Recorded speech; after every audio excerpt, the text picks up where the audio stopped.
Hello guys, it's me, Kiss the Game Changers. Waouh, ça paye hein, les cours d'anglais. Salut tout le monde, c'est encore moi, Kiss the Game Changers, pour la maison de King Lion Pictures, la maison de la post-production et de l'étalonnage en particulier. Je reviens pour un tuto de plus, je ne dirais pas un tuto de moins. Comme vous savez, il y a le travail, il y a les clients à satisfaire. Donc, ce n'est pas toujours évident de trouver un petit moment pour vous donner une petite astuce. Mais c'est tranquille, je ne vous lâche pas.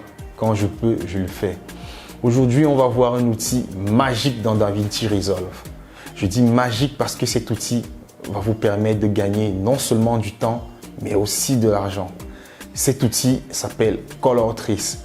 Alors, je vois des gars qui disent « Kiss, il est fêlé. Comment est-ce que Color Trace va nous faire gagner du temps et de l'argent ?» En fait, Color Trace va vous permettre de transférer votre étalonnage de la version longue d'un montage vers sa version courte. Dans le milieu professionnel, nous on l'utilise pour des longs métrages dans lesquels on extrait un teaser ou pour des documentaires tournés en 52 minutes pour la télévision et qui plus tard seront revendus en leur version courte de 26 minutes. Donc dans ce cas-là, tout ce que vous avez à faire, ce n'est que de transférer votre travail de la version longue vers sa version courte. Allez, trêve de bavardage, on voit ça tout de suite après l'intro.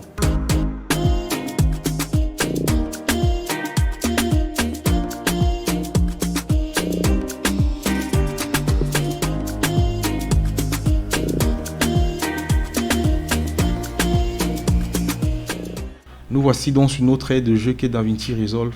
Et sans perdre de temps, on va jouer. Bon, pour le cas pratique, on va utiliser le clip de label qui a été mis en ligne depuis hier et qui est réalisé par Declo depuis Paris. Puisque vous savez, label LNV plus ici et les rushs m'ont été envoyés juste pour l'étalonnage. Bon, on a deux timelines.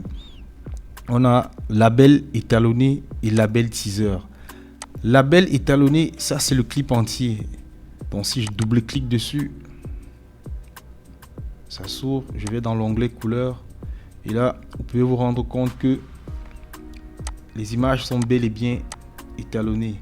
Maintenant on va retourner dans le Media Pool, je vais double-cliquer maintenant sur la version courte qui est label teaser.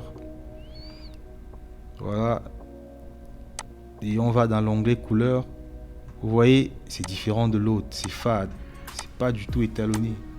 Il n'y a rien du tout. Bon, on retourne dans le Media Pool. Maintenant, comment est-ce que je fais pour transférer la version étalonnée vers la version non étalonnée? Je viens ici sur la timeline label teaser. Je fais le clic droit. Oui, et je vais sur timeline. Au niveau de timeline, je vais descendre en bas jusqu'à Color Trace. Je choisis Color Trace à partir de la timeline. Je clique dessus. Et là, une boîte de dialogue s'ouvre. Cette boîte de dialogue, DaVinci est en train de nous demander où est la séquence de référence. Maintenant, on va cliquer dans les databases où sont nos projets. On a deux comptes, le compte administrateur et le compte invité. Et par défaut, nos projets sont logés dans le compte invité. Donc, je clique sur l'onglet, je cherche le projet qui est Clip Label. Le voici. Donc, je clique là sur l'onglet Clip Label et quand je déroule le projet, je me rends compte qu'il y a notre timeline label étalonné qui est notre timeline de référence. Donc c'est ça qu'on va choisir. Là voici là. On clique sur continuer. Voilà, une nouvelle boîte de dialogue s'ouvre. Quand les vignettes sont en vert comme ça, DaVinci lui il est en train de nous dire qu'il est sûr de la correspondance. Donc il a trouvé les fichiers qui correspondent parfaitement. Et là, on peut le vérifier. Si on clique là, vous voyez, en haut et en bas, c'est la même image. En haut et en bas, c'est la même image. Parce que là, ça, c'est la timeline des destinations. Donc, ça, c'est notre version courte qui n'est pas étalonnée. Et ce qu'il nous montre en haut, c'est la version étalonnée. Voilà. Des fois, il peut arriver qu'il y a des vignettes qui sont en bleu. Là, ça veut dire qu'il n'est pas très sûr, mais c'est très rare. En général, si vos métadonnées sont correctes, DaVinci n'aura pas de problème, le boulot va se faire tout seul, comme vous voyez là maintenant. Donc, il a comparé ici le timecode source, il a comparé le rec qui est le timecode de la timeline les noms de fichiers, le projet et les deux timelines. Bon, ici, il n'y a pas que la couleur qu'on peut faire matcher. On peut aussi faire matcher l'échelle, la convergence. Ici, c'est pour les projets 3D.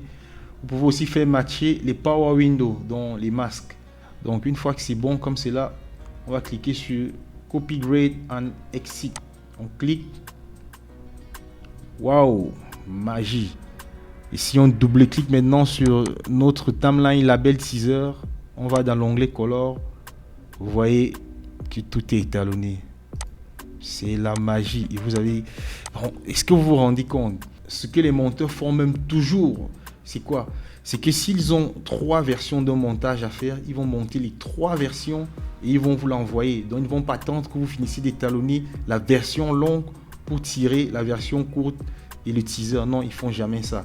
Donc maintenant, quand ils vous envoient tout ça, tout ce que vous avez à faire, c'est que vous étalonnez la version longue et pour la version courte et le teaser, vous passez par Color Trace et en un laps de temps, c'est fini. Alors, qu'est-ce que je vous disais? J'avais raison ou pas? Maintenant, vous connaissez comment ça fonctionne l'outil Color Trace. Donc, vous êtes sauvé des copier, coller les attributs, copier, coller. Vous avez plusieurs versions de montage. Allez, passez par Color Trace. Ce sera plus simple pour vous. Alors, c'était Keith de Game Changer pour le studio de King Lion Pictures. Et on se dit à la prochaine pour un tuto de plus.